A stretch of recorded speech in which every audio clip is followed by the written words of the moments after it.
The link is in the chat. The link is in the chat. We're now being recorded, but it's a Zoom link. Is that the link for this? Because why would you need the Zoom link if they're on? No, that's for a previous candidate form. I believe that was for the one. Oh, this is the previous one. Yeah, Oh, I that see. was Sorry. for Okay. Rod and Adam, I believe, if I'm not I'll add that to my mistaken. I notes. could be corrected if that's a mistake.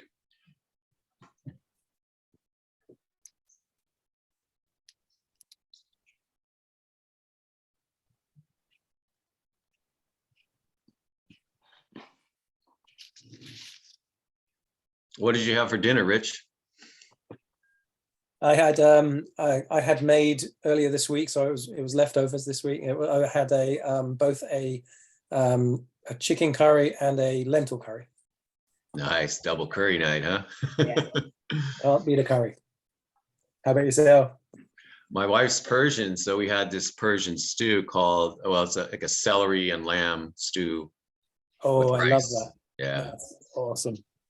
I've got a friend who's of Persian origin at work, and he actually brought me in some of his dad's stew. It's pretty darn good. I have a I got into the Instapot recently.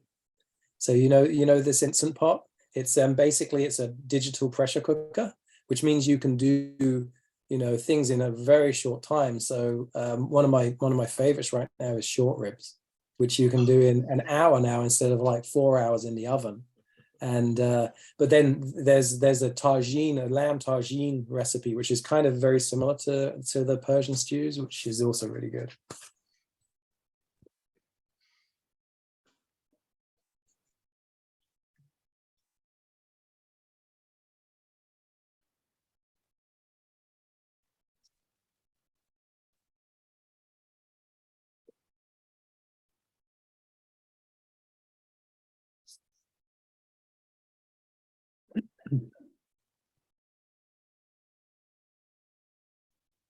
There probably should have been a question about stews for the candidate because that kind of reflects on their character. What's your favorite stew? I'm not sure I could answer that. I couldn't answer that in less than 2 minutes. I'd have to give a speech about each stew.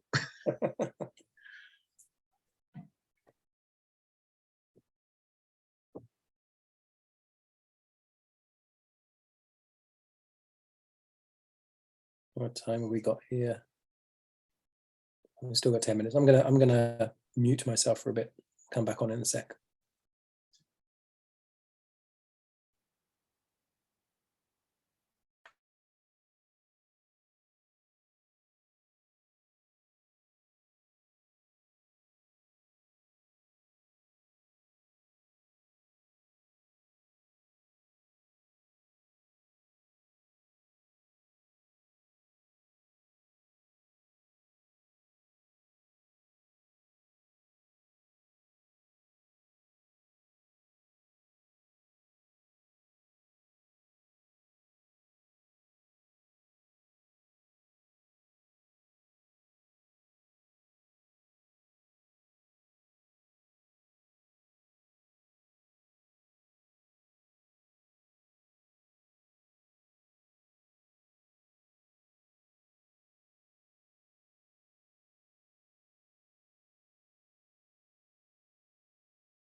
It's like magic.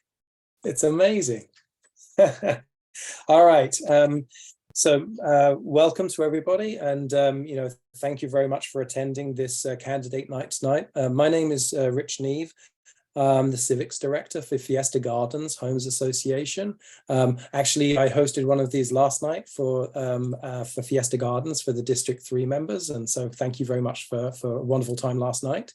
I'm co-hosting here with Tom Lees he's a board member of Beresford Hillsdale Neighborhood Association. We will be taking turns in giving the questions and answers. Well, no, we're not giving the answers. You are. We're doing the questions. So the format today is going to be, there's a 2-minute intro from each of the candidates. For each question, when it's asked, you will have 1 minute to answer. I will only start the time when you begin speaking. So if you need a time to gather your thoughts, you're not on the clock, okay? At 15 seconds, I will just say 15 seconds. And then at full time, I'll say time is up. And I would appreciate it if you could just finish your sentence and not continue after that. And that's purely in the interest of time. We have just over, I think, an hour here, and we've got 7 candidates, so it's going to take some time.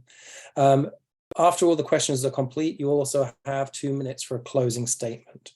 The order will, I've prearranged the order. I started it off with District 1, 3, and 5 in just a random order for each of the people. But then as each question goes, I'm rotating the district and rotating the candidates. So what the audience will hear is answers from their district in one block in a different order each time. That didn't take too long to organize, I can promise you. Also in the interest of time, the first 4 questions are designed as a yes/no answer. So if you could try to do a yes/no answer, I know that's difficult sometimes, that would be fantastic. And then the remaining questions will be open to a full 1 minute discussion or answer. The other thing I've got is, oh, there have been previous forums actually. And if you look in the webinar chat, you can see a link to the Beresford candidate night. So if you go to that link, not now, please, because we'd like you to listen to this one. But if you copy that link, you can rewatch the previous candidate forum. Now, while there are 3 districts and 7 candidates, 1 candidate tonight could not make it. That's Rod Linares. He's a council candidate for District 5 and was unable to join us today due to a work conflict. And he sent this message.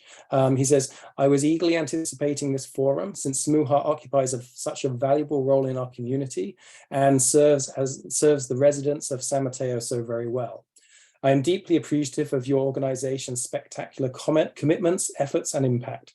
I send my regrets and apologies to all the residents of San Mateo, to my fellow candidates, and to each of the SMUHA representatives. A work obligation arose that I could not escape, and again, my sincere apologies. So we do want this forum to serve all of the candidates. So in this case, we gave Rod the opportunity to answer the yes/no questions we ask him tonight, and I'll be sharing his answers as the other candidates shared theirs. For District 5 residents, we will also offer the link, which is the Beresford link for that Hillsdale Association Candidate Forum, and Rod and Adam attended that, so you can see some of their questions there. And then I also do have a closing statement from Rod, which I'll read at the end in the order with the candidates, okay? So I'm going to pretend to be Rod tonight for a little bit. So I think that's all the preliminaries, and I think we can move on to the first question, unless there's any questions from any of the candidates. Okay, good. So that's all clear. And again, once again, thank you so much.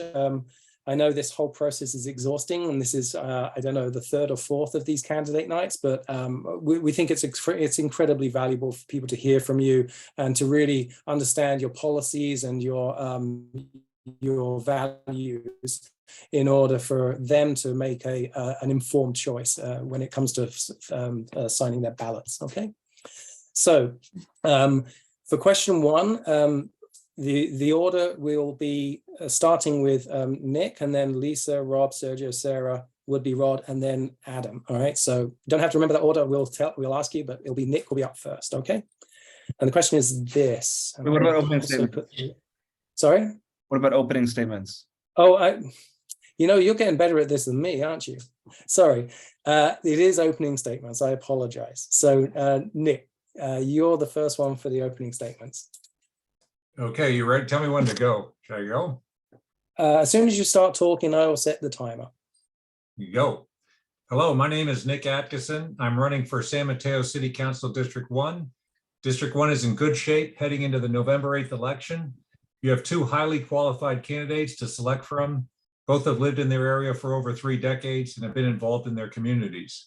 The purpose of tonight's conversation is to help you decide if you would prefer to have Lisa or Nick represent you for the next 4 years. There is little doubt that the single biggest concern with homeowners in District 1 is how will an aggressive city growth plan impact my neighborhood? Traffic, parking, conversion to all electric, ADUs, tall buildings, etc. The significant majority of us want to see the city add affordable housing, especially for essential workers, and to contribute to a cleaner environment in a meaningful way. Additionally, many residents believe we can do a better job of building a vibrant downtown. How do we achieve these objectives in a well-managed way? The answers to these questions will be developed over the next several years. It is an evolving situation. I've spent a lifetime managing, whether it be railroads, banks, financial service firms, my own firm, the Baywood Plaza HOA. My expertise is in management. I have an MBA from Stanford. Most importantly, I have a career of proven success in effective implementation. Through this campaign process, I have not aligned myself with any special interest group that will prevent me from doing my job. I come to this with a clean balance sheet and in a position to make sound, unbiased, common sense decisions. My agenda is your agenda. The job of City Council is to represent our constituents relative to city actions. This is why I'm going to every door personally. This is why my website connects you to me directly. 15 seconds. We're engaging a straightforward, honest communication about our collective future in San Mateo. I look forward to representing you. Thank you. Thank you very much. Perfectly timed. The second candidate will be Lisa. Great. Thank you to SMUHA for organizing this forum. My name is Lisa Diaz-Nash. I'm running for San Mateo City Council District 1 to build safe, vibrant neighborhoods, expand housing that keeps our workforce local, and ensure a diverse, inclusive, and welcoming community for all. I want to be a voice of reason, a voice of our neighborhoods, to ensure neighborhood concerns are an important part of all council discussions. My priorities are: number 1, disaster preparedness, 911 response, and public and school safety. Number 2, fixing our aging streets and infrastructure. Number 3, building affordable workforce housing. And number 4, responsibly managing taxpayer dollars and vital services. My husband and I have lived in San Mateo County for 30 years, raising our 2 wonderful daughters, and in San Mateo for nearly 10. I humbly ask that all voters in District 1 choose me for City Council because I offer proven results as a citywide leader at the forefront of the challenges that San Mateo faces. I am deeply involved in our community, from my Baywood Neighborhood Association and neighborhood watch boards to HIP Housing and Rotary Haciendas, low-income housing boards, to our library board and Measure S Oversight Committee, to my work with Samaritan House and the San Mateo Area Chamber of Commerce. I am proud to be endorsed by a broad and community-based group of people and organizations, including the San Mateo Daily Journal, Planned Parenthood Advocates Mormonte, and the Sierra Club. Congresswoman Jackie Spear, former State Senator Jerry Hill, State Senator Josh Becker, Assemblyman Kevin Mullen, San Mateo City Deputy Mayor Diane Pappen, and City Council members Eric Rodriguez and Joe Goethals, and former mayors Maureen Fusquette, Claire Mack, Jack Matthews, and David Lynn, and the heads of all District 1 neighborhood associations and most of the neighbors in District 1. Thank you.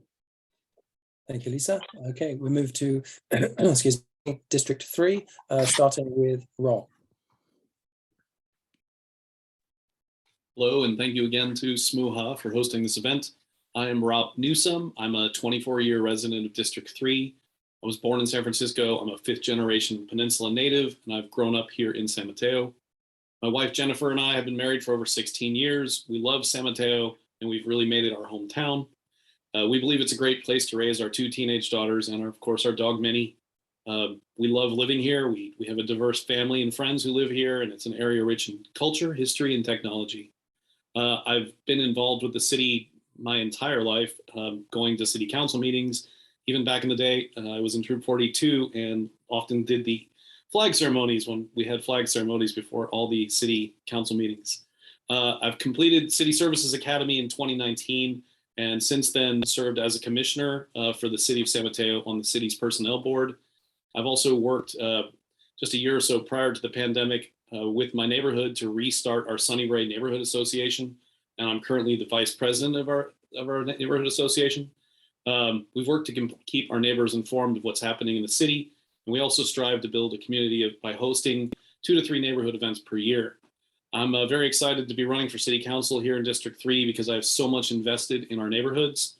I'm endorsed by the majority of the leadership of our district's SMUHA members, both our neighborhood associations and our HOA leadership boards. And as your council member, I'll represent not just my district, but everyone in San Mateo. On the council, I plan to focus on 4 main priorities: having and maintaining appropriate funding for public safety, particularly our police and fire, and making sure that we can keep our police fully staffed, ensuring that our streets are safe, and building affordable workforce housing that fits the needs of the city, maintaining and improving city infrastructure, particularly streets and parks, and supporting our small and medium-sized businesses. And I look forward to telling you more about my platforms as we answer these questions tonight. Thanks. Thank you very much. Next person from District 3 will be Sergio. All right. My name is Sergio Zingma. I'm running for District 3 City Council. I'm originally from New York, where I ran some businesses and worked in the the local and federal governments. I'm running to make San Mateo a better place for everyone. Primarily, my main focuses are first and last mile public transit, right? Getting people to and from public transit to make it a better place to live. Everyone in our city can benefit from public transit, right? Young and old, people who are employed, people who are unemployed. It's really a major topic. Housing is also a priority for me. We have a imperative, we have to add more housing within a certain time frame. It's really necessary that we make it affordable. One of my main priorities is home ownership. I want more people to be able to afford a home, right? Everyone talks about living here for 10, 20, 30 years. And we can't have more people live here for 10, 20, 30 years unless we make it actually realistic to buy a house. I'm running on a platform of being a third party, right? I'm very far away from politics, right? I'm not, I haven't worked for people in the state or other parts of the government, right? I don't have a degree or anything like that in terms of politics or planning. So I'm running on a platform of being a realistic, completely separate, independent candidate.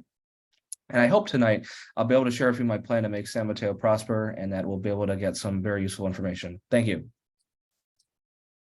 Thank you, Sergio. Next from District 3 will be Sarah. Good evening, and thank you to SMUHA for hosting. It's so important for these forums to take place, and I appreciate your commitment to civic engagement this evening and throughout the year.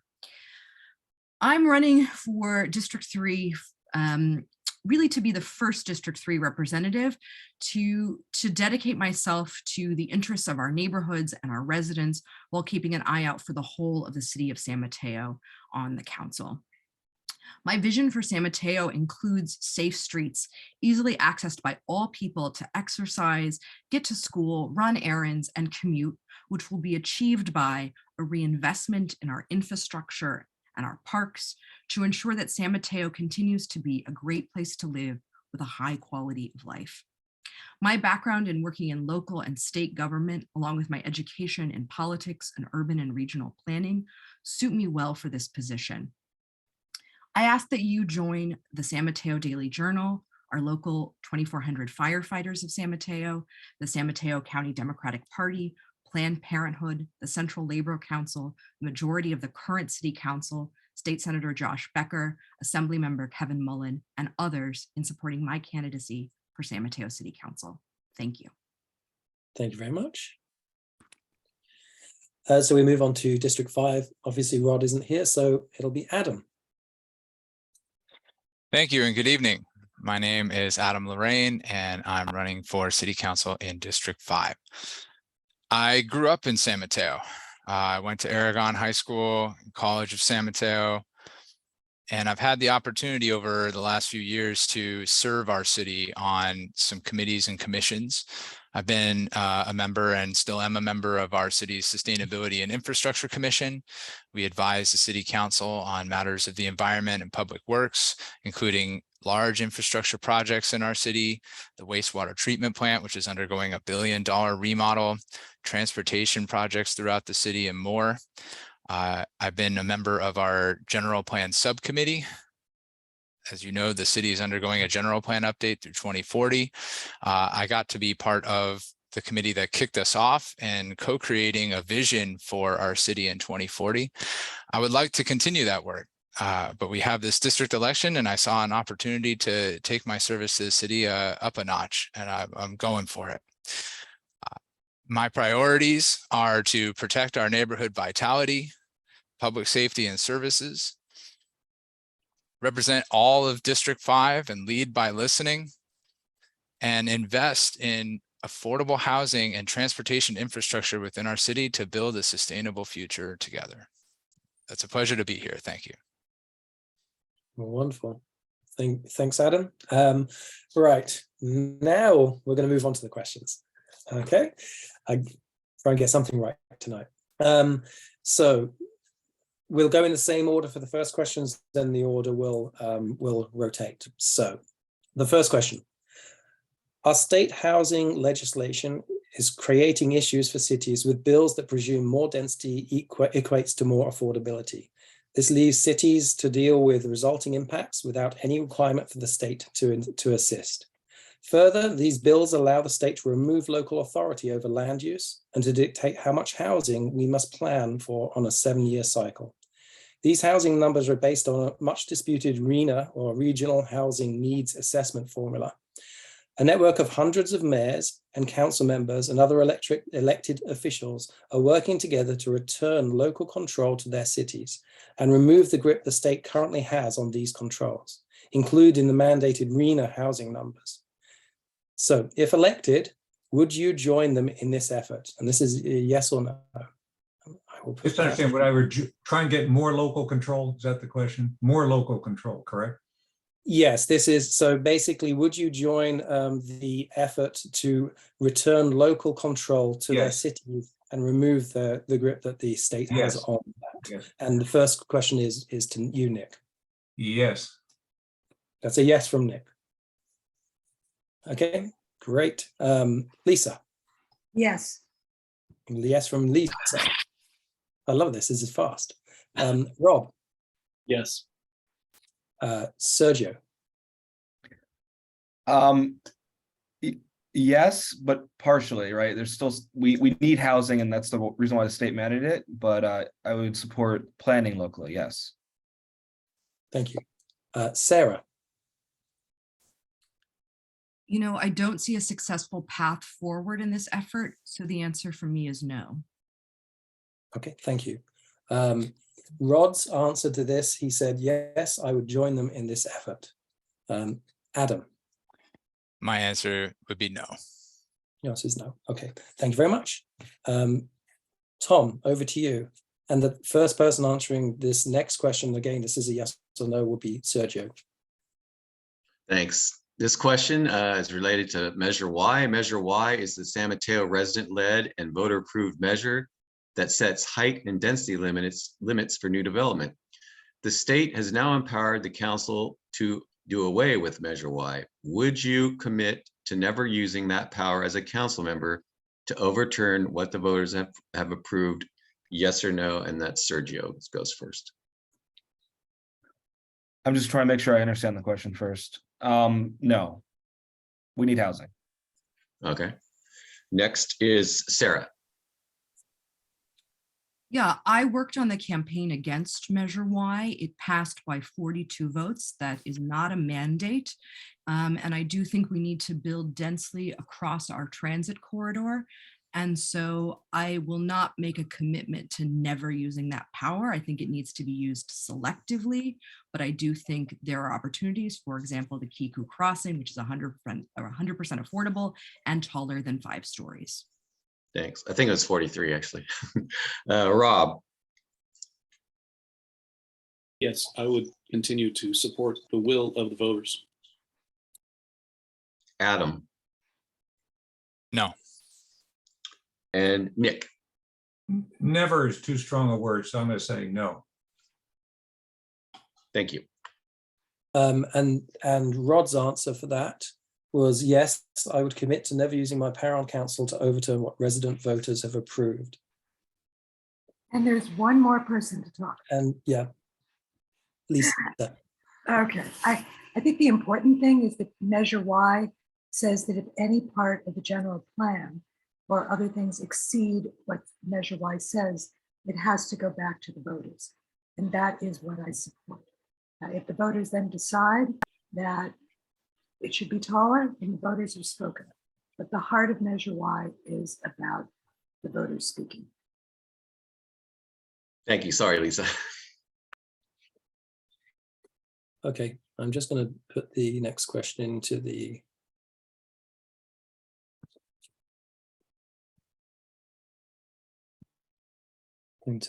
chat. Okay. So this was question 3, and this will be starting with Rod, and then Adam. At the behest of our Sustainability Commission, our council has recently discussed the prospect of making existing homes replace gas appliances with all electric appliances when they need replacing, even in the face of potentially exorbitant costs to homeowners and limited rebates. Do you support the residents' ability to have a choice when replacing appliances? Or once elected, would you vote to remove that choice? So I think for it to be a yes or no answer, would you support the residents' ability to have a choice when replacing their appliances?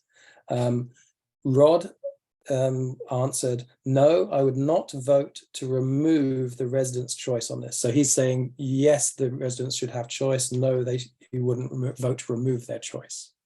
Adam.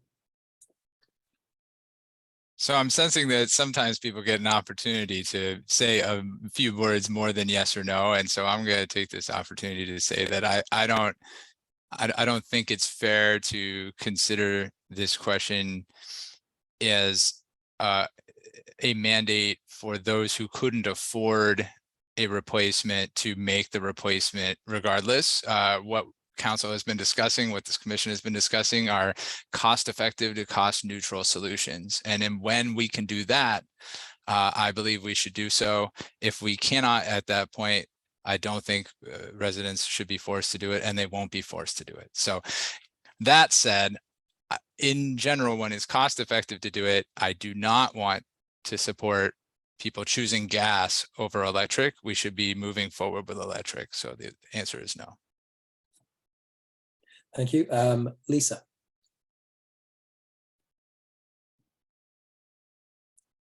I believe that consumers should be able to switch out their devices when there are incentives to make it cost neutral, and it is time to switch out their devices. But the bigger question for me is the fact that there's a supply chain issue, there's a training issue that goes beyond all of this. So yes, there should be choice, but there's a lot more to the question than just consumer choice. All right, thank you. Sarah. Yeah, similarly to Mr. Lorraine, I think that the premise of this question is a little bit challenging. We do need to move towards electrification. That is the ultimate goal. There are a handful of reimbursement and rebate programs that are out there through PCE, through Peninsula Clean Energy, through BayREN, the Bay Area Regional Energy Network for electrification, including $2,000 for a heat pump, $750 for an induction stove. There are these programs out there, and when it is time to replace your appliances, the replacement should be If you're currently in gas, it should be a switch to electric.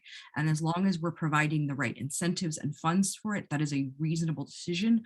We just need to make sure that we're doing that in the correct way. So I do support moving from gas to electric, and we need to provide the path for moderate and low income and fixed income homeowners to make sure that we're doing that in a smart and thoughtful way. Rob. I support people's ability to have a choice. I concur with most of the other panelists as well that I think we do need to move away from natural gas, but it needs to be done in an affordable way, and it needs to be rolled out in a way that will be successful. So for now, yes. Sergio. Yeah, I'm going to follow the rules. Yes, I support the choice. Thank you.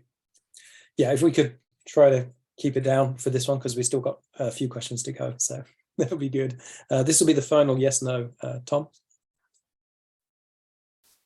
And it'll be starting with Lisa.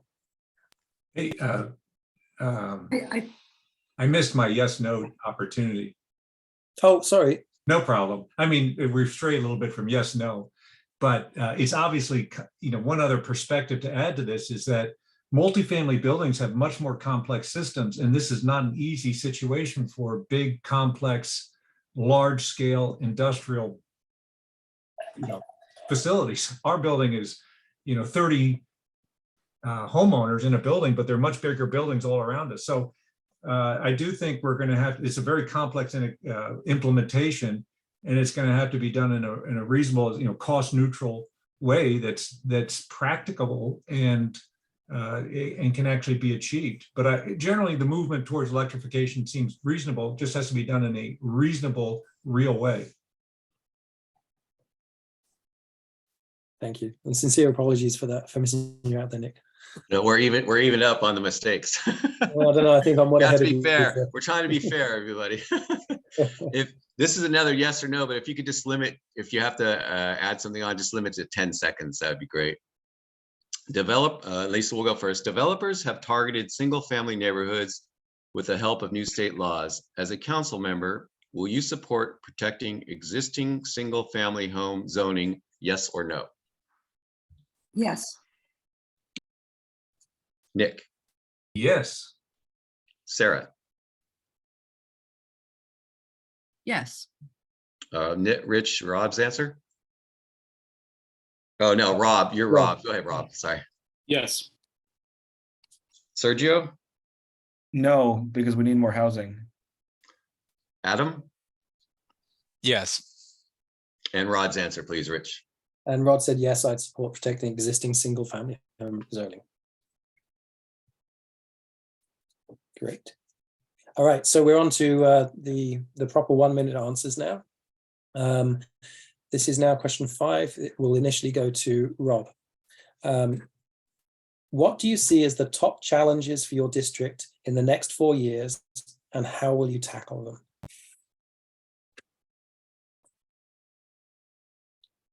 Sorry, just the top one or the top? Sorry, I missed the beginning of the question. What do you see as the top challenges for your district in the next 4 years, and how would you tackle them? So you can pick as many as you want. Challenges in under a minute. Okay. What I hear when I talk to the neighborhood is public safety, particularly traffic safety, safety of kids crossing the streets and intersections. So we want to make sure we address that.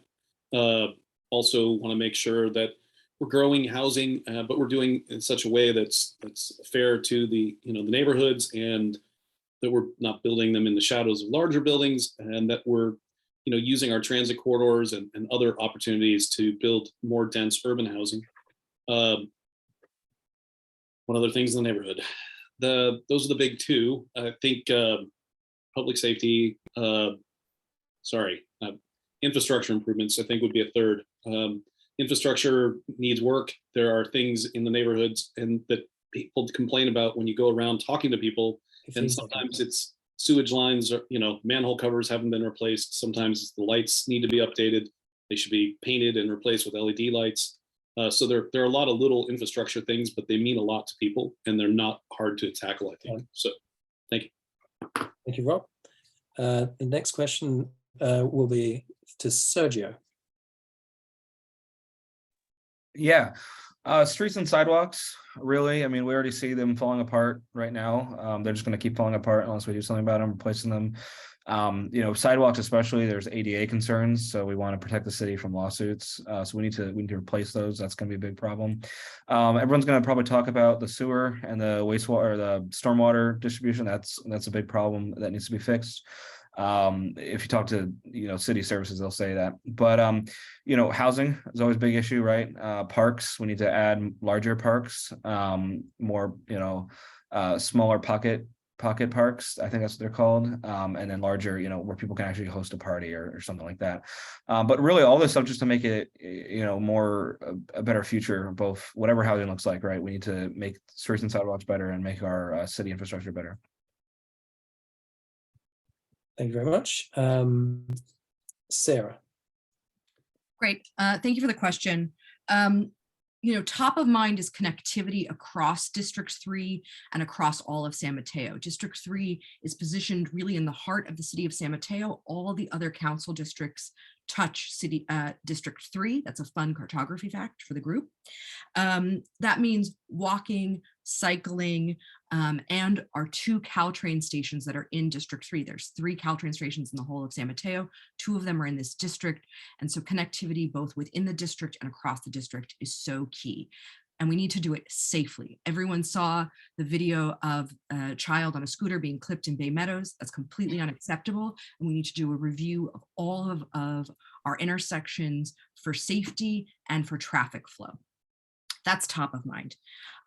Infrastructure, which feeds into the connectivity issue, really evaluating our streets and sidewalks and how they all work together. We need to reinvest in our parks. As a parks commissioner, I know we have a great footprint of parks here in San Mateo, but they could all use some love, from the planting to the assets. And thank you.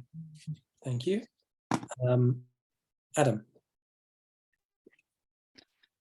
So I think the first top challenge is finding balance between new developments and existing neighborhood infrastructure in District 5, and potentially making some infrastructure changes when to better integrate what we have with what's to come. The 2 projects that come to mind off the top are Peninsula Heights up near the College of San Mateo and getting close to 26th Avenue and some of the other avenues, and Hillsdale Shopping Center, which is undergoing its reimagine process right now. And I think there's a lot of opportunity to increase our neighborhood, to increase the number of people who might be members of SMUHA, more homeowners and people who can be part of this neighborhood. But what we need to do is think about how we can integrate it. Transportation and infrastructure is the way to go. I'm part of our commission. We were just talking about it last night. We had a transit-oriented pedestrian plan, San Mateo Walks to Transit. That's how we can make it happen. Thank you, Adam. We'll move to the next district, District 1, Nick. I think our biggest problem is basically an explosion of cost in basic living expense. So we have PG&E, those costs are up 28% in the last 18 months. Recology, if given a free hand, they'll take price to infinity, essentially. Water's advanced by double-digit price. So it's really a battle to get these costs under control. Fixed income households cannot tolerate this rapid rise of basic expense, and that, you know, expenses and items that are required to live. So managing that, I think, is going to be critical. Thank you. Lisa. Thank you. My priorities were actually built based on what I heard from the people in District 1. So the number 1 priority is safety. It's both public safety, school site safety, and disaster preparedness. We have sea level rise on one end, we have wildfire danger on the other. So there's a real concern about fighting that in an integrated fashion. Number 2, like many of the other candidates, fixing our aging streets. District 1 is one of the older areas in town. We have water main breaks, we have failed streets, and we need to work on that. Affordable workforce housing. Everyone wants San Mateo to be vibrant. That means people who work here and who grew up here want to have a chance to live here. And then finally, many people are happy about district elections because there's a feeling that neighborhoods do not have a voice on council, and that is something we need to change. Thank you. That was the last person for that question. So we'll move to question 6. Tom. Thanks. Our current city council seems divided by those who represent residents and those who allow special interests to weigh heavy on their decision. How would you represent us over special interests, and how would you keep your finger on the pulse of what residents want throughout your term? How would you work to find common ground if there is conflict between what residents want and what outside special interests wants? And Adam goes first. Thank you. I would represent District 5 and the city of San Mateo at all times. When it comes to development decisions, I am not going to be in the pocket of developers. I am interested in what's best for San Mateo, and where I think we can make a shift in the right direction is by asking developers through our integrated process. This general plan update will improve this for public benefit in return for what they're proposing. We're going to see that in the Reimagine Hillsdale development and other developments in our city. That's what I'm interested in doing, figuring out how does it work for us and what can we get out of it to make San Mateo the best it can be going forward. I'm interested in having town hall meetings, district level meetings. I will do my best to remain accessible. If there's a conflict, I will do my best to weigh the interests after listening. But thank you. Thanks, Adam. So Rod is next, I believe, or he's not answering for this one, right? Yeah, so go ahead to the next one. Okay, Lisa. so that's Lisa. Thanks, Lisa. Okay. Let's see, there we go. I don't think there needs to be a conflict. I think that's part of our problem as a city, that we've all gone into our corners and we need to come out. And I am a bridge builder, a voice of reason and collaboration. And I think I have the experience and have proven that I can bring people together. We need residents, we need businesses, we need developers, we need visitors. We need everyone to help make San Mateo the vibrant city we want it to be. But once upon a time, there was called the San Mateo Way, where you could have an active debate. And John Mays has spoken about it in the Daily Journal often, and how we have lost that. And I think we need to work, all of us, to get that back, because we have some daunting challenges, from climate change to housing to crime, and we need to work on it together. 15. So thank you. Thank you. That will be Nick next. Thank you, Nick. My case is simple. I have no links to any special interest. I'm not taking any donations. My special interest is in the voters. My connection is with the voters.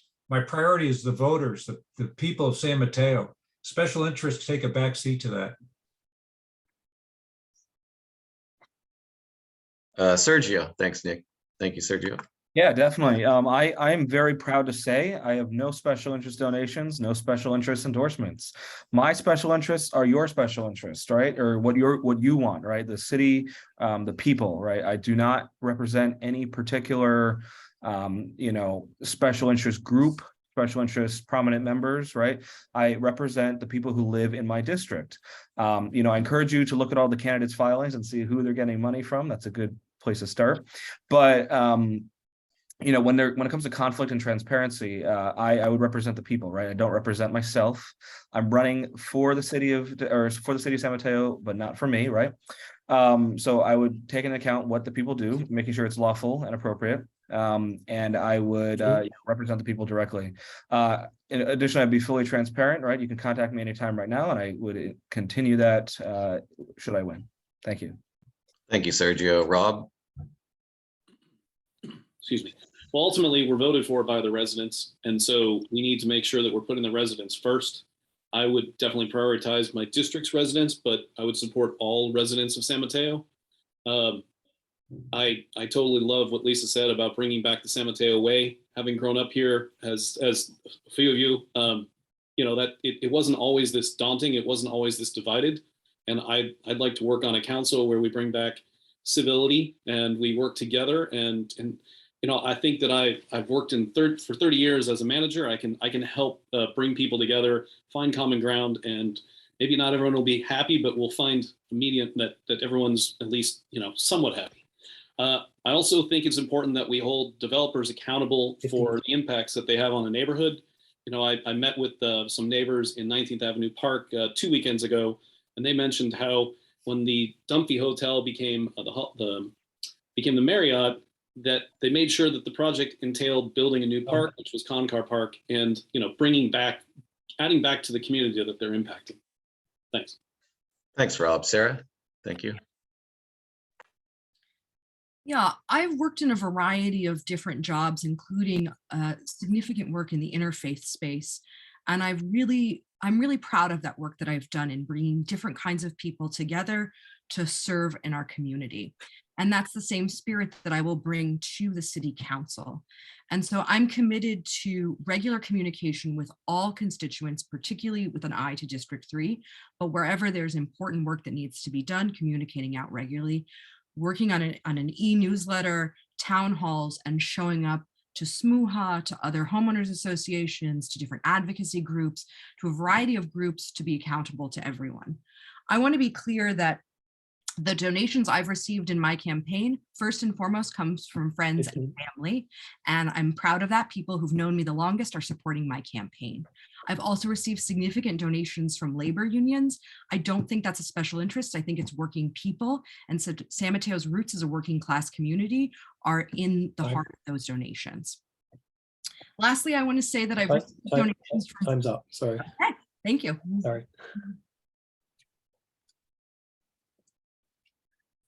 Okay, that was the last person for question. So we move on to question 7. The first person to answer this will be Nick. And I'll put this in the final question in the there. Okay. We're still in the midst of developing San Mateo's new general plan. Much hope was pinned on the plan to map out the future of our city, but many, including some on the council, have acknowledged the failure to sufficiently engage residents for input and direction. Still, decisions have been made, including the council majority voting to maximize the majority of development growth options throughout San Mateo. What elements of the current draft of the general plan would you change? And if elected, would you urge your fellow council members to join you to revisit these elements before they are finalized? Nick. Absolutely. I think that the entire plan does need to be revisited, and real questions about, increasing affordable housing, maybe diminishing the allocation towards office, doing more to shape the plan to fit sort of the character of San Mateo. So I do think it needs another look, and I do think further a revisit by the council and others would be helpful. Thank you. Lisa. I think we had a lot of discussion as a community about the general plan. We always can do more, and I was always trying to get people to do more. What we came up with is a principle of transit-oriented development, concentrating the housing that we are required to zone for in areas close to transit. So I think that's a good principle. I think we still have the opportunity to look and say, what exactly does that mean? We still have not agreed on the heights. And I, for one, believe that the 2 extra floors that the state has said can be added to buildings if they're affordable housing should be included in our ultimate limit, not above and beyond. I think we also need to talk in much more detail about multi-use and making sure that any multi-use building has a sufficiently high percentage of residential so that it really does help. We need this in downtown so that there are more people to go to the stores. Thank you. Thank you. Next person to answer will be Sarah.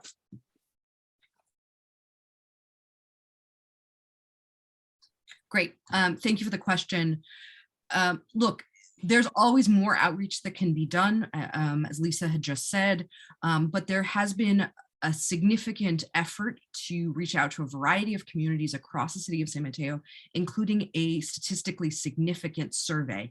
And I think it's really important to note because I think there's been significant criticism of city staff around, are they really getting an appropriate sample? And that has taken place. So I think we've taken into consideration sort of the right set of opinions, and we do have that statistically significant audience.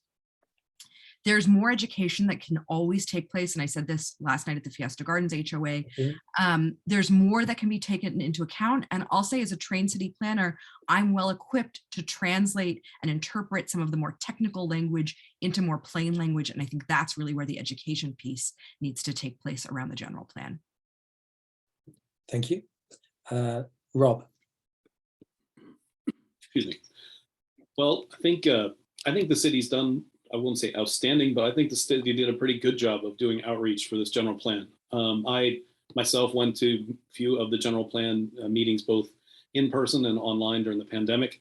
I think a big key to how they got that outreach was working with SMUHA and the neighborhood associations and homeowners associations. And I think that on the Sunnybrae Neighborhood Association, we really tried, we canvassed the neighborhood to try to make sure that we got people involved.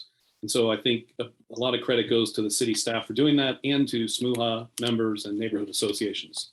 I think the one thing that kind of caught me off guard, and Lisa already kind of touched on this, was that the general plan is, laying out how many stories are in each zone or type of region. 15. And I'd like to make sure that those are actually included, written in the plan, and not like, oops, we forgot, we meant 2 + 4, so needs to make sure that that the bonus densities that we might be having are written into the plan. Thank you. Thank you. Sergio. Yeah, I mean, I think they did a good job as well. I'll agree on that. I am very concerned about the lack of inclusion of home ownership. The word, home ownership appears only 3 times in the housing element, all 83 pages, right? People, all of us talk about, some of us talk about living here for 10, 20, 30 years. That's going to be impossible for the next generation if we make housing, such that you have to have $400,000 burning a hole in your pocket to buy a house, right? There are programs for moderate income. Unfortunately, that's like less than $100,000 a lot of the times, right? So for people who make over $100,000, it's a concern. We also have problems with, even for people who are below that threshold, there's not enough. There's a wait list. It's just not, we need more programs invested to make it people homeowners, so they're not stuck as a renter for their life, and that they can enjoy the city for 10, 20, 30 years, like we all talk about. So again, to wrap up, homeownership really needs to be addressed in this element as part of our housing plan. Thank you. Thank you. And Adam. Thank you. I would start by saying I have to disagree that there is a failure in outreach in any way, shape, or form with this process. In terms of length and opportunities for people to engage and get input, it's been tremendous. It's been years and years. I got cancer and resigned from the subcommittee, and then got better and came back. It's still going. We had a pandemic. It's still going. And you can still be a part of this process right now. We have a survey going on StriveSanMateo.org, and there will be many more meetings to come in the next year or two. So please, if you feel like you haven't had an opportunity, the opportunity still exists. Overall, I think things have been going well, and has followed inputs from stakeholders and attendees. That's part of the reason why I'm running. I don't want us to do a whole 180 on this process we've already been working on for years and years, and gotten lots of community input. The consultant working on this says they've never seen a city put this much community input and focus on outreach. One thing that I think we could focus on as we get to this goals, plans, and actions portion is to make sure that growth in housing catches up with our job growth we've seen over the last 10 years. Some folks have talked about mixed use minimums for housing. I think there might be a slightly more elegant way to do it that doesn't restrict us to specific kinds of mixed use, but that's what we can work on together right now. Thank you. Thank you.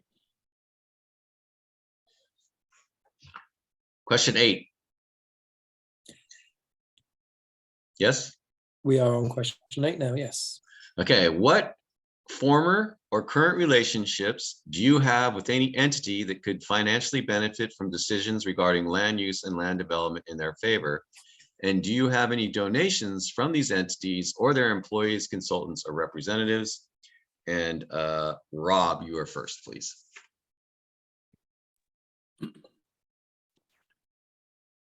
I don't believe I have any any that I can think of that I would have to declare. I'm a worked for small businesses my whole life, so I would say none. Thank you, Rob. Sergio. Yeah, I absolutely do not have any financial ties to any special interest groups, including builders. I believe I'm the only candidate here tonight who publishes their full tax returns, right? You can see my IRS form 1040 full online at sergioforsanmateo.com. You can see I have no special interest donations or links or anything like that. So you can call me, ask me any questions, but yeah, no special links. Thank you, Sergio. And Sarah, please. Yeah, let's see. I have a relationship with State Senator Josh Becker, who's donated to my campaign. He's a lawmaker in Sacramento. My former boss when I worked in the state legislature is an assembly member now. His name is Chris Ward. He is donated to my campaign. And previously I worked for a public affairs firm that represented the Bohannons. I have no financial ties to the Bohannons now, but the David D. Bohannon organization has donated to my campaign. And I have, through local political organizing, I was previously the president of Peninsula Young Democrats.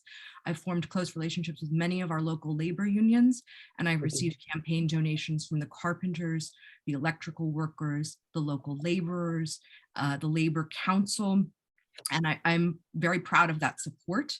But again, there's no financial benefit to me having any of these relationships. I do not make any money from any of these relationships, but I'm happy to have all of their support. Thank you. Thank you, Sarah. Adam, you're next, please. Yeah, I believe I do not have relationships with entities that could financially benefit in a way that would bind my decisions, in a way that would have me need to recuse myself from any decisions on council. And so I think I'll leave it there. Thank you. Thank you, Adam. And Lisa's next, please. Great, thank you. I've made a policy of not accepting donations from any developers. I want to work with developers because they're an important part of our community, but just to avoid any conflict of interest, I am not accepting any donations from developers. I have received donations from several labor unions and from the Police Officers Association. They have all endorsed me. It's not a financial relationship in any way. I also am on the board of HIP Housing, which is an affordable housing nonprofit.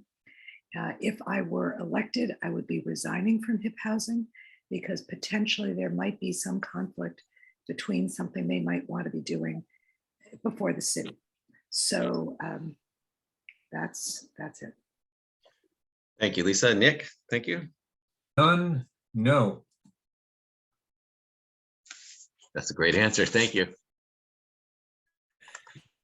All right, we are on to the last question before the closing statement. So we are doing very well. We're only 5 minutes off the hour, so we've done a very good job tonight as well. Thank you. So question 9. This will be started by Adam. Increasing the local property transfer tax via Measure CC from 0.5% to 1.5% for properties valued at 10 million or more would support our general fund and provide locally controlled funding for our city to continue to address the community's top priorities. What would your top 3 priorities be for this money? Thank you. Well, I would say the first priority, and I feel really the intent of the measure to some extent, is to ensure that we're maintaining our public safety and services, mainly through the staff that we have. So many may recall during the pandemic, our employees at the city of San Mateo agreed the number of bargaining units to freeze their wages and not accept promotions or increases to their salaries to help avoid having to make cuts. And thankfully, through the American Rescue Act, we were able to true them up a bit. But the main goal is to ensure that going forward, we can bridge the gap that some of our taxes that haven't made recovery all the way to ensure that our staff continues to maintain and get promoted and grow. Thank you. Thank you very much. Nick. Okay. I think we could do more in homeless outreach. So I think we could get after that better. I also think as a city, we need to be much more highly responsive to citizens' requests for safety on their own streets. For instance, in walking the district, there have been a number of cases where citizens have lobbied for years to have some type of speed control installed on their streets, just out of fear of having their children hit or somebody else hit. So, issues like that need to be addressed. And then again, just making sure that our public safety staff is adequately taken care of from a financial compensation standpoint. Thank you. Lisa. Thank you very much. I think one of the major focuses of this measure is so that we can start to get to some of the capital improvement projects that we all want to do. As part of the general plan, we talk about opening up the city. We have a downtown plan. We have a Central Park plan. We have no funding for any of these plans. So I think this is a really important thing. So as we come up with the general plan, we need to be able to fund the holistic services and improvements around it. So that would be number one on my list, I believe. Number two, we really, as part of it as well, we need to look at the complete streets program that we put together. How do we start to build the infrastructure so we have protected bike lanes, so we have better pedestrian safety? All these things we want to do, but we can't afford. And then number three, the big issue for all of us is climate change. So I would want to look at what are the priority issues that this money could be directed toward. Thank you. Thank you. Sergio. Yeah, this is always a great question. Public safety is always an important thing, right? I fully support our police. In order to remain competitive as an employer, the police needs to increase wages, which is what other people are talking about. We definitely need to make it a competitive workplace, especially considering the high turnover. So we need to work on that. Homeless outreach, always good. We also need to, again, home ownership, big thing for me, right? In order to get people into a home and live here for a long time, we got to make it so they can afford it, right? So whether that be microloans or paying part of the interest or doing whatever to make it actually accessible, that's always a good thing. But yeah, we need to spend this money responsibly. Thank you. Sarah. Yeah, thank you for the question, and really thank you for highlighting Measure CC. It's incredibly important. I've personally given to the effort to pass Measure CC, and I encourage everyone on this call to vote in the affirmative for it. It's really important. It's being framed as saving our city services, and that's really the whole crux of this funding, is to be able to support public safety and city services. That's one. I would like for it to contribute to actualizing the Park Master Plan. We're in a very fortunate position. We, after decades of service, Sheila Kazi, I'm sorry, I'm going to say her last name wrong. Sheila retired, our former Parks and Rec director. We have a new Parks and Rec director, Joanne, and she's really poised to bring our parks into the next level. Third is climate change mitigation. It needs to be a top priority, and with this new funding, we can actualize that as well. Thanks. Thank you. And the final one will be to Rob. Sure. Well, I have also endorsed and support Measure CC. Excuse me. I think priorities are pedestrian bicycle safety. We want to make sure that we have safe crosswalks, safe traffic mitigation for our kids to be able to cross the street and get to and from school.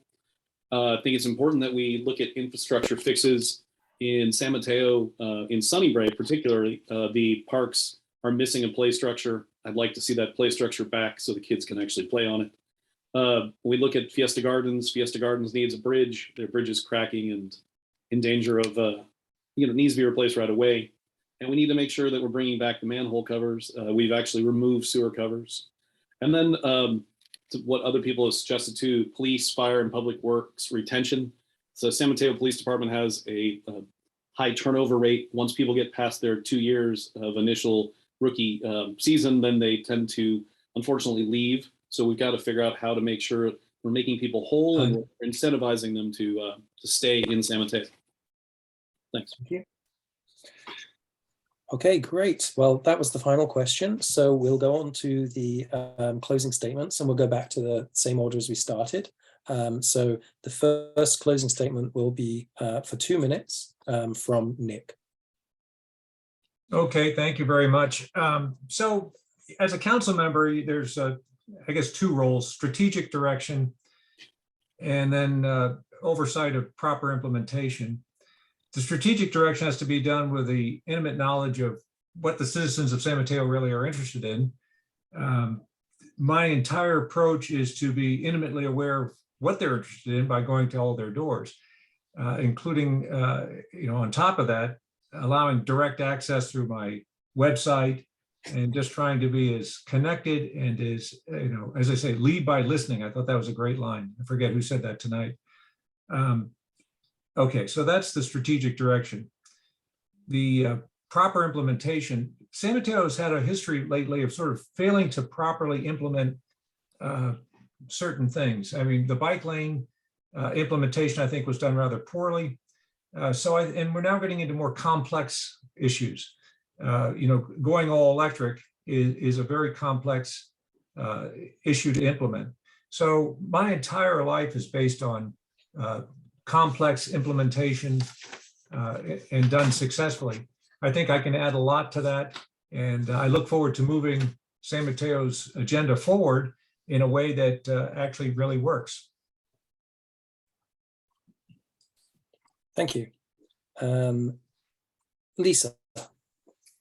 Thank you again to the San Mateo United Homeowners Association for organizing tonight's forum, and to all the participants watching live stream for letting me share why I'm running for council, what my priorities will be, and how I hope to govern. I hope you like what you heard. San Mateo, I believe, is at a critical juncture that demands all of us to contribute our best. My passion is bringing people together to create solutions, not divisions, and building a great quality of life for all. I will be a voice of reason and collaboration and a clear voice for District 1 neighborhoods. I am running a grassroots campaign to hear from as many in District 1 as possible. And I will continue this as a city councilor. My door is always open, as long as you're civil in return. I'm running to be the voice of District 1, but I will govern on behalf of all of San Mateo to make our city stronger, more vibrant, and more sustainable. But we need to get back to basics, and I've heard a lot of that tonight, to revitalize San Mateo as we come out of the pandemic and make our residents, our businesses, and our visitors excited about being here.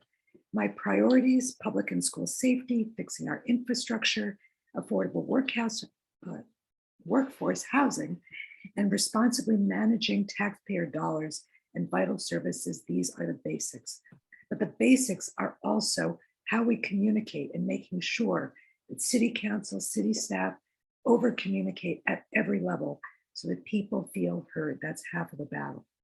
I also have a future vision for San Mateo. I want us to be the heart of the peninsula in the next 20 years, the center of all things economic, cultural, business, and community. I want people to come to San Mateo because they have the best experience and we give them the best results. So thank you very much. I ask everyone who is a voter in District 1 to vote for me, and I look forward to earning your respect. Thank you. Rob. Sure. Thank you again to SMUHA for hosting this event. Rich and Tom, thanks for moderating. To the people of San Mateo, and especially those in my district, I hope that I've conveyed tonight just how much I want to represent you on the city council.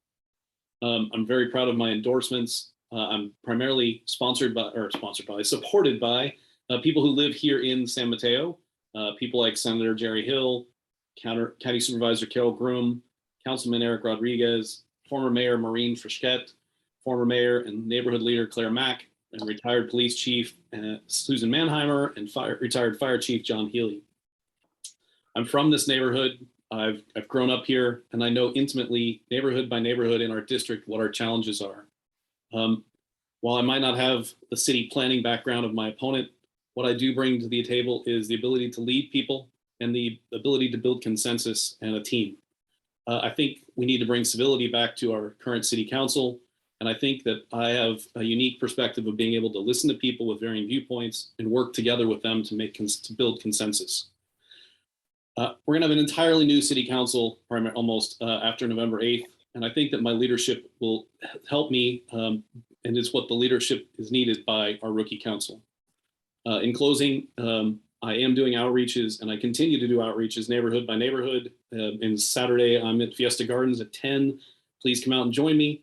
If you want to know more about me or just want to look me up, I'm at robforsanmateo.com.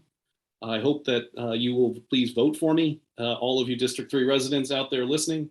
And thank you again for the time tonight. Thank you. Next person up will be Sergio.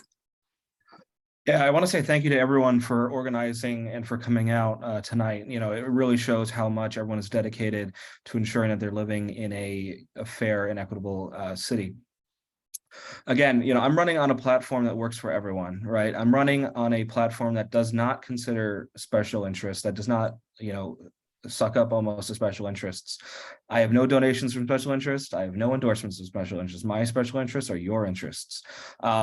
You know, I may not have a city planning background. I may not have a fancy degree in city planning or politics, but what I do have is experience running a business. You know, started my business in 2016. It's still running great. I've stepped away from it a little bit to run this campaign, but I think it gives me a really unique perspective in what it takes to run an effective city government. More importantly, I've also worked within the local and federal government, so I can see the legislative and regulatory sides of it as well. I encourage everyone, as you fill out your ballot, to demand transparency, both from the candidates, from any you know, any items that are on the ballot. I ask that you demand transparency, right? Call people up, ask them how they feel about things. You can call me up anytime. You know, look online, look at their filings of the city of San Mateo, ask for their tax returns. You know, do all of this stuff to make sure that people are running for you, not for any special interests or for any other causes. Again, if I were to win, fortunate enough to win, I would continue to be fully transparent as I am now. You can email me or call me at any time, and I'll be glad to talk to you about anything.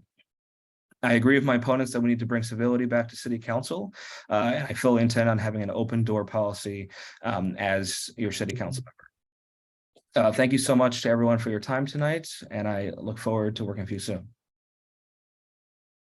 Thank you, Sergio. Sarah. Yes, thank you to SMUHA for hosting and gathering. Again, I deeply respect and appreciate your commitment to civic engagement. Again, I am running with the concern of all of District 3 and really the whole of San Mateo in mind. My top priorities are to develop a welcoming San Mateo that really works for current residents, people who work here, and people who come to make their home here in San Mateo. I want to prioritize fixing and updating our infrastructure. That means streets, sidewalks, all of it. We need to make sure that our city works for us and not just for any one particular group. And that involves reinvesting in our local services, as we've discussed, as well as in our parks. As a Parks and Recreation Commissioner, I want to really prioritize our parks within the way that we function as a city. I want to say a bit about what distinguishes me. You know, my two opponents, for whatever reason, have chosen to highlight my education, and I do think that's important for you to know. We're coming into a new council, and so being able to look at a land use map and understand how it works is something that's really important, and I'm the only person here tonight who's taken advanced cartography. So that city and regional planning degree does serve me and will serve all of you very well on the council, so I thank my opponents for bringing it up. I have endorsements from both across the city of San Mateo and across the region, and that will serve me well because San Mateo is not an island. We have to work together with our neighbors to combat climate change, to work on an important transportation plan, and a variety of other regional issues. So I'm proud of that work, and I'm proud of my support. Please join Planned Parenthood, the Daily Journal, the Democratic Party, and a host of others. You can learn more about me at Sarah for San Mateo. That's FOR, sarahforsanmateo.com. Thank you. Thank you. And right, so next is Rod, which is, I'm going to read something for Rod. These are his words, not mine, and I'll try to do them justice, okay? I'm not sure I'm going to set myself a timer here because it's only 2, so we'll get started. From Rod. My wife Lisa and I have lived in District 5 for 20 years. We raised our 3 children here. This familiarity with our district has given me a unique insight on the premium you place on your neighborhood and lifestyle.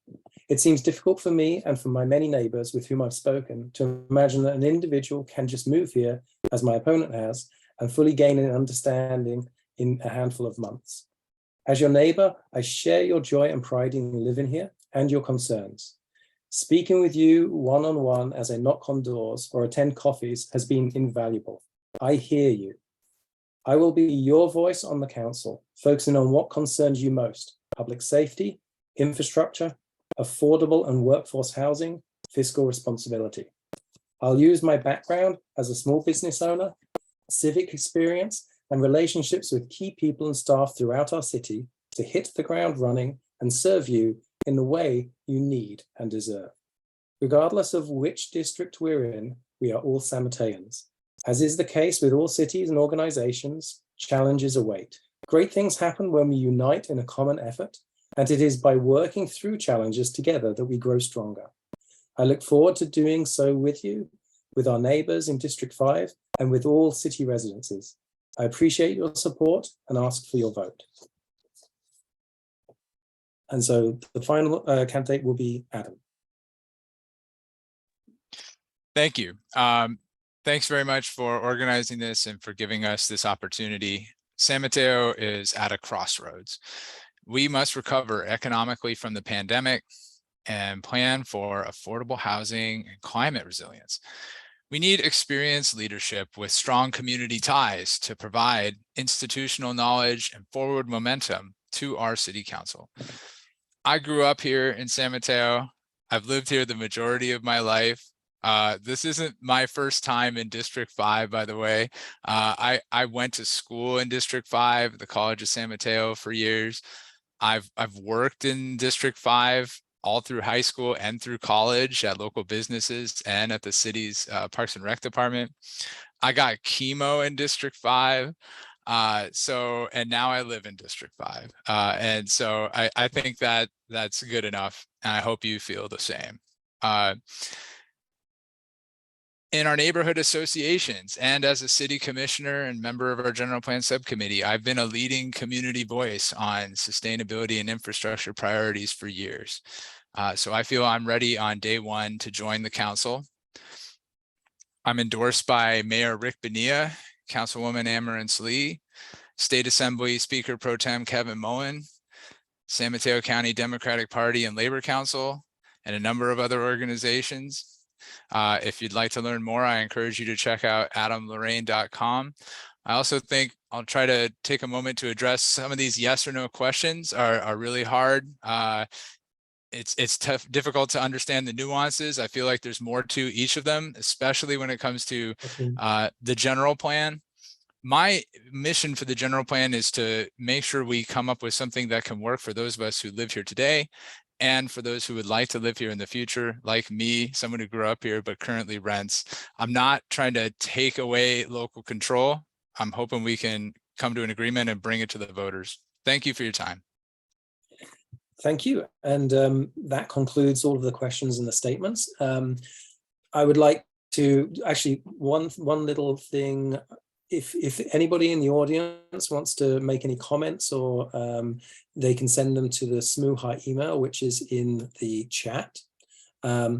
I'd like to thank, first of all, SMUHA for organizing this event and for inviting myself and Tom to moderate it. I'd like to thank Tom for being my co-moderator on this today. Thank you very much. And of course, top of the list are our candidates. Thank you so much for attending. I think this is a great precedent to continue as we go through elections, which is the more outreach, the better, the more reaching out to individual homeowners associations and individual residents. I think it just, it empowers whoever gets in as a council member and breeds trust in those council members. So thank you so much for this, your time. We really appreciate it. Thank you. Thank you. Thank you, Rich, for everything you did. And thank you all the candidates for your amazing answers and honesty tonight, and for Rod's answers too. I know he wanted to be here, but he was unable to. And I think that concludes the events. Thank you. Thank you. Good night. Good night. Good night, everyone.